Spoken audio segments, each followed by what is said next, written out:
So 'Pawan Kalyan' act చేస్తున్న మూవీస్‌లో already 'Hara Hara Veeramallu', 'Ustad Bhagat Singh', 'OG' so almost 3 కంప్లీట్‌గా రెడీగా ఉన్నాయండి. సో ఇందులో 'ఓజీ' మాత్రం మంచి బజ్ ఉన్న మూవీ అన్నమాట. సో 'పవన్ కళ్యాణ్' ఎక్కడికెళ్ళినా గాని 'ఓజీ, ఓజీ' అని అంటున్నారు. ఎందుకంటే ఆ 'సుజిత్' రిలీజ్ చేసిన టీజర్ అంత ఇంపాక్ట్ క్రియేట్ చేసిందన్నమాట 'పవన్ కళ్యాణ్‌పై'.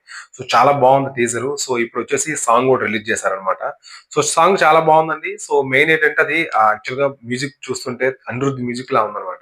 సేమ్ అలా కంపోజ్ చేసాడన్నమాట తమన్. బట్ చాలా బావుందన్నమాట మ్యూజిక్ అయితే. So English, Telugu songs mix చేసి వచ్చినట్టుందనమాట. బట్ సాంగ్ అయితే చాలా బావుంది. మెయిన్ ఏంటంటే పవన్ కళ్యాణ్ వచ్చే మేనరిజమ్స్ ఏవైతే ఉన్నాయో చాలా బాగున్నాయన్నమాట.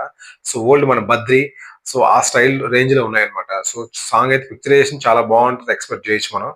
సో మొత్తానికైతే సెప్టెంబర్ 25 అంటే ఆల్‌మోస్ట్ నెక్స్ట్ మంత్ అన్నమాట. రిలీజ్ సిద్ధంగా ఉంది. సో ఈ పాటతో ఇంకొంచెం బజ్ ఎక్కువైందన్నమాట. సో మొత్తానికైతే 'ఓజీ' ఇంకొంచెం ట్రెండింగ్‌గా వచ్చిందన్నమాట. చూద్దాం మరి బాక్స్ ఆఫీస్ పై ఎంత వరకు ఈ మూవీ ఇంపాక్ట్ క్రియేట్ చేస్తుందని చూడాలి. మొత్తానికైతే సాంగ్ గాని, టీజర్ గాని 'ఓజీ' నుంచి ఏది రిలీజ్ అయినా గాని మంచి ఇంపాక్ట్ అయితే క్రియేట్ చేస్తుందండి. Thank you. Please subscribe to